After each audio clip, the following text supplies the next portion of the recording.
जय श्री राम। कैसे हैं आप सब? मैं उम्मीद कर रहा हूं कि आप सब बहुत अच्छे होंगे। और आज हम बात करेंगे सवारी आने पर कैसा अनुभव होता है जब देवता प्रवेश करते हैं साधक के शरीर में। हमारे चैनल से जुड़े सभी सदस्यों को जय श्री राम। और आज हम एक खास विषय पर हमेशा की तरह जानकारी लेकर आए हैं। एक ऐसे विषय पर जानकारी लेकर आए हैं जो कि भक्त हमसे जानना चाहते हैं, जो हमारे इस चैनल से जुड़े हुए परिवार के सदस्य हैं वो हमसे जानना चाहते हैं। जब कोई सवारी शरीर में आती है तो आखिर अनुभव कैसा होता है? बहुत ही खास विषय है। दरअसल सबसे पहले तो हम ये जान लेते हैं कि सवारी हमेशा उसी के शरीर में आती है जो कि बेहद पवित्र व्यक्ति रहता है, तन से, मन से, अपने चित्त से। जिसका चित्त पवित्र रहता है, जिसकी सोच सकारात्मक रहती है, जिसकी सोच अच्छी होती है, हमेशा शुद्ध इंसान के शरीर में ही सवारी आती है। ये बात आप मानकर चलिए। सवारी जब शरीर में आती है तो आप ये मानिए कि सर्व शक्ति आपके शरीर में आ गई है।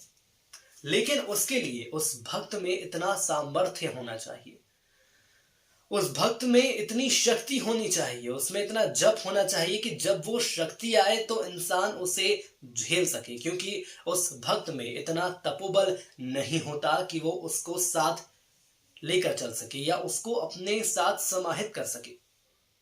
जब सवारी आती है तो शुरुआती दौर में शरीर में कंपन का अनुभव होता है, वाइब्रेशन का अनुभव होता है। इसके साथ ही साथ आपने देखा होगा कि गर्मी की मात्रा बहुत ज्यादा बढ़ जाती है ऐसे लोगों को जिनमें सवारी आती है। कई दफा ऐसा भी होता है जब सवारी आती है तो देव या देवी की सवारी आती है तो कुछ बोलते नहीं है, बस शांत रहते हैं। क्योंकि जब सवारी आती है तो पूरी तरह से उस भक्त के शरीर में वो रमने लगती है, जिसके लिए उसे वक्त चाहिए होता है। ऐसे में शुरुआती दौर में ऐसे लगेगा कि मानो सवारी आई है, लेकिन वो सवारी शांत है पूरी तरीके से। आपको खुद ये महसूस होगा कि वो शरीर जो सवारी है वो शांत है, वो व्यक्ति का जो मन है वो भी शांत है, लेकिन शरीर घूम रहा है, कुछ बोल नहीं रही है, चुप है, या कुछ देर शांत रहने के बाद वो चली जाती है। ऐसी स्थिति क्यों बनती है? तो मैं आपको यहाँ ये साफ कर दूं कि ऐसी स्थिति लगभग हर भक्त के साथ बनती है। देखिए, सवारी हमेशा उसी भक्त को आती है जो कि पूर्ण रूप से शुद्ध होता है, जिसका चित्त साफ होता है। सवारी हमेशा उसी के पास आती है।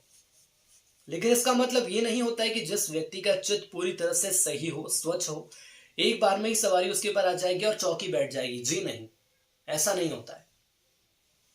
एक बार जब सवारी भक्त के अंदर रम जाती है उसके बाद धीरे धीरे पूर्ण रूप से आने लगती है। और लेकिन उसके लिए गुरु की कृपा होना बेहद जरूरी हो जाता है। जब तक गुरु की कृपा आपके ऊपर नहीं रहेगी, ये मानकर चलिएगा कि इतनी आसानी से सवारियां नहीं आएगी। सवारी जब भी आती है उस दौरान भक्त को कुछ भी याद नहीं रहता है। उसने क्या कहा, किससे बात की, किसने उसे संभाला, किसने उसे संभाला, उसकी क्या मुद्रा थी, क्या उसकी शरीर की भाव भंगिमा थी, कुछ याद नहीं रहता। यहां हम संभाला शब्द का प्रयोग इसलिए कर रहे हैं क्योंकि सवारी बेहद शक्तिशाली होती है। और जब वो सवारी मानव देह में प्रवेश करती है तो उस भक्त का अपने ऊपर काबू नहीं रहता है। उस दौरान उसे इतनी गर्मी लगती है कि वो अपने कपड़े उतारना शुरू कर देता है। आपने कई बार देखा होगा कि शरीर जो गर्मी, जब शरीर में शक्ति आती है तो कमीज उतारने लगते हैं, हाथ पैर चलाने लगते हैं। आपने ये भी देखा होगा ऐसा होते हुए। उस दौरान स्थिति को संभालने के लिए कई लोग उस भक्त को संभालते हैं। मैंने खुद ये चीज देखी है।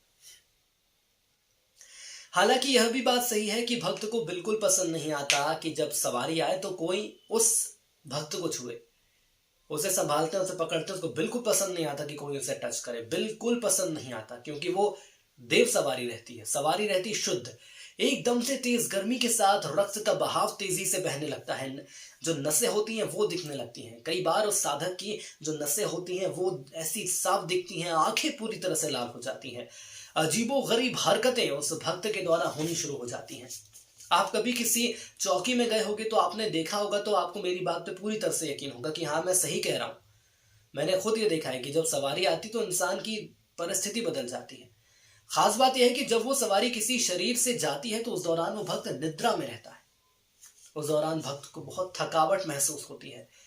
उसे महसूस होगा कि जैसे बहुत ज्यादा काम कर लिया है, दिन भर काम किया है। धीरे धीरे उस भक्त को लेकिन वो अनुभव हो जाता है। जो व्यक्ति अपनी समस्या लेकर आता है उस समस्या को वो बिना बोले जो भक्त है जिसके ऊपर सवारी आती है वो समझ जाता है कि ये जो व्यक्ति मेरे पास आया है ये क्यों आया है। क्योंकि जब सवारी लगातार आती है तो दिलो दिमाग में ये बात धीरे धीरे बैठ जाती है कि किस समस्या का निवारण कैसे होने वाला है। आप ये मानिए कि जब कोई व्यक्ति आपके पास आता है और आपके अंदर देव सवारी है तो इतना तो भान हो ही जाएगा कि मन इंसान इंसान मन पढ़ सकता है दूसरे व्यक्ति का, इतना शक्तिशाली हो जाता है। लेकिन सवारी आने और जाने की पूरी प्रक्रिया के दौरान वो भक्त निद्रा में रहता है। जब वो सवारी उस भक्त के शरीर से बाहर जाएगी और उस वक्त भक्त से पूछो कि कैसा महसूस हो रहा है तो वो कुछ बता नहीं पाएगा।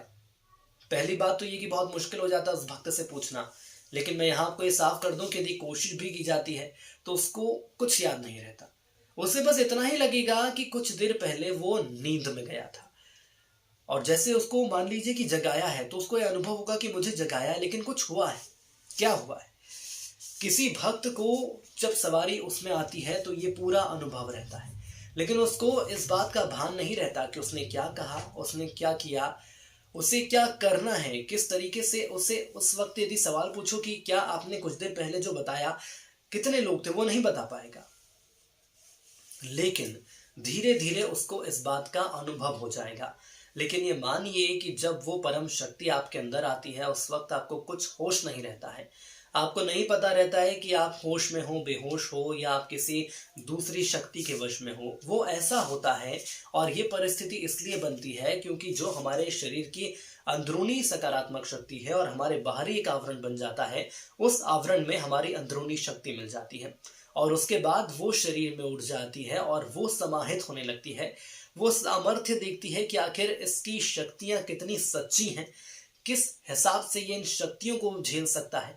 ये व्यक्ति इस शक्तियों को झेल पाएगा तो उसके बाद चौकियां लगनी शुरू हो जाती हैं।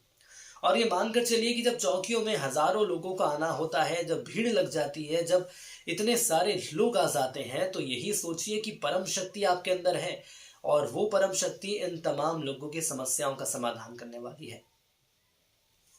तो ये कुछ ऐसे खास अनुभव रहते हैं जिसके माध्यम से मैं कह सकता हूँ कि जब सवारी आती है और जब सवारी आने के बाद जो सवारी जाती है उसका जो अनुभव मैंने आपको बताया है बेहद सूक्ष्म विश्लेषण इसलिए है क्योंकि ये सारी चीज़ें आंखों देखी हैं। यकीन मानिए, यदि आप किसी संगत में गए हैं, यदि आपने देखा है कि वहाँ पर सवारी उस भक्त को कैसे आती है, भले ही वो महिला हो या पुरुष हो, महिला होगी और यदि उसे सवारी आएगी तो आप ये देखेंगे कि उस महिला की आवाज़ बदल जाएगी, उस महिला की आवाज़ में तेज आ जाएगा। आपको ऐसा लगेगा यदि देव सवारी है तो किसी पुरुष की सवारी है, आपको ऐसा लगेगा कि उसकी आवाज़ बदल जाएगी, उसका तरीका बदल जाएगा।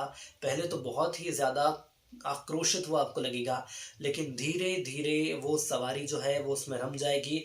हिचकियाँ आनी शुरू हो जाती हैं, उस भक्त को हिचकियाँ आने लगेंगी, हर 2 सेकंड के बाद हिचकियाँ आने लगी। वो हिचकी इसलिए आती है कि उसका वेग इतना ज़्यादा रहता है उस परम शक्ति का कि वो भक्त का जो शरीर है वो उसे झेल पा रहा है।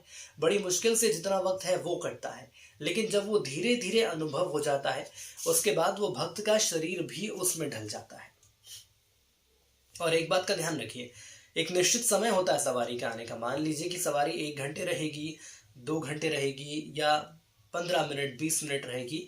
तो जब वो सवारी आती है तो उस वक्त वो जो तेज होता है वो तेज बहुत ज़्यादा रहता है, लेकिन जब धीरे धीरे वक्त ढलता जाता है तो वो तेज भी उस सवारी का कम होने लगता है। और जब वो सवारी जाने वाली होती है उस वक्त वो सवारी चली जाएगी, आपको ये नहीं पता चलेगा कि वो सवारी चली गई। हाँ, लेकिन उसके जो देवगण रहते हैं वो अंत तक साथ में रहते हैं। और जब वो वक्त कंप्लीट हो जाता है, जब वो वक्त खत्म हो जाता है तो पहले वो देव सवारी उस शरीर से निकल कर जाती है और उसके बाद जो देव साथ में रहते हैं वो देवगण भी चले जाते हैं। तो ये पूरा ही अनुभव होता है सवारी के आने का और सवारी के शरीर से जाने का। यदि आपको हमारा वीडियो पसंद आए तो ज़रूर इसे लाइक करें, शेयर करें, कमेंट्स करें। सवाल है तो सवाल आप पूछ सकते हैं हमसे, हम पूरी कोशिश करेंगे उनके सही जवाब आप तक पहुंचाने की। आज के लिए इतना ही। जय सिया राम।